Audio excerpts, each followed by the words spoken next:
विद्वद्गण बेमेतरा में इकट्ठे हुए हैं और इस गोष्ठी का मुख्य कारण है बेमेतरा नगर के सिंघौरी ग्राम में एक क्षत्रिय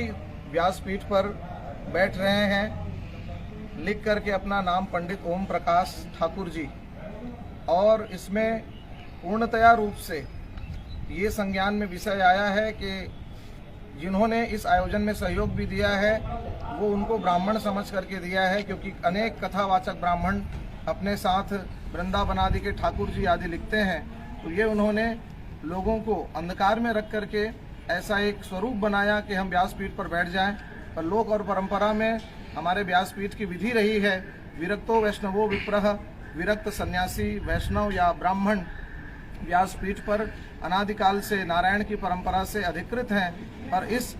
परंपरा का अनेक स्थानों पर देखा जा रहा है कि अनाधिकार रूप से व्यासपीठ पर अपना एक प्रभाव दिखाने का लोग प्रयास कर रहे हैं, जिससे ब्राह्मणों की परंपरागत व्यासपीठ पर और उनकी वृत्ति पर भी संकट आ रहा है। इसलिए सनातन धर्म पर भी एक बहुत बड़ी हानि है। इसलिए इस विकृति को दूर करने के लिए एक छोटा सा अभियान यहाँ प्रारंभ हुआ है और आज हम लोगों ने आकर के यहाँ पुलिस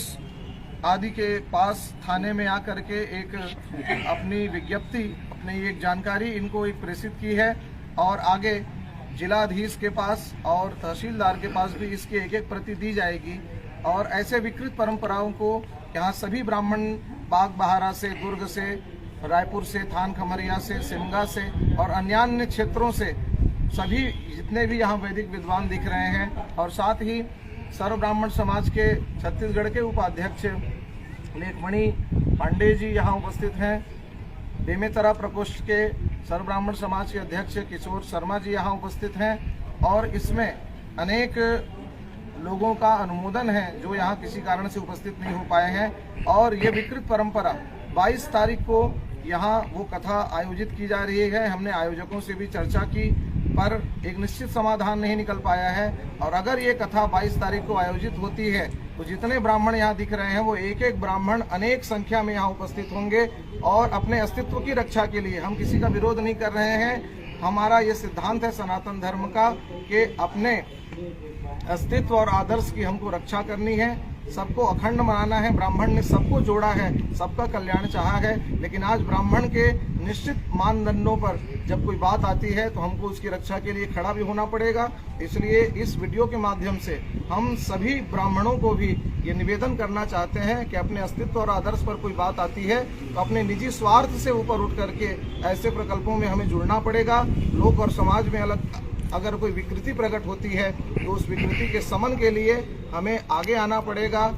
भगवान परशुराम जी ने भी हमें यही सिखाया, हमारे वेद शास्त्र पुराण हमें यही शिक्षा देते हैं कि अपने आप को झोंक करके भी अपने अस्तित्व की, सनातन धर्म की रक्षा के लिए हम सब तत्पर हों। एक छोटा सा प्रयास है और भविष्य में भी सभी को ये संदेश दिया जा रहा है कि ऐसी अगर कोई घटना आपके क्षेत्र और लोक में प्रकट होती है तो एक प्रतिवेदन अवश्य आप अपने थाने में, तहसीलदार के पास और जो भी आपके क्षेत्र के कलेक्टर महोदय हैं, जिलाधीश हैं, उनके पास एक एक प्रति दें। संवैधानिक रूप से भी ऐसे कार्यों को रोकने का प्रयास करें और आध्यात्मिक रूप से तो हम सब तत्पर ही हैं। भगवान से प्रार्थना भी है कि ऐसे कार्यों को रोका जाए और जिन्हें भी अपना भाव प्रकट करना है वो पूज्यजन अपना भाव प्रकट करें। बोले परशुराम भगवान की जय। जय परशुराम, जय